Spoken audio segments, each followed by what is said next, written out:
everyone, welcome back to the channel, and you're watching Adobe in a Minute series. So today we will be learning how to cut and trim the videos in Adobe Premiere Pro. Cutting and trimming is one of the most basic essential skills in the video editing. So without further ado, let's dive in. So open your project or create a new project and drag and drop your footage into the timeline. Now the second step is select the razor tool and click wherever you want to cut your clip and remove the unwanted portion.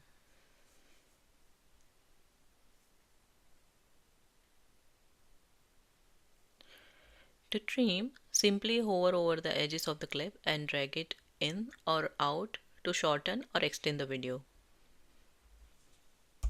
Alright, that's how easy it is to cut and trim the clips in Adobe Premiere Pro. So keep practicing and I will see you in the next video.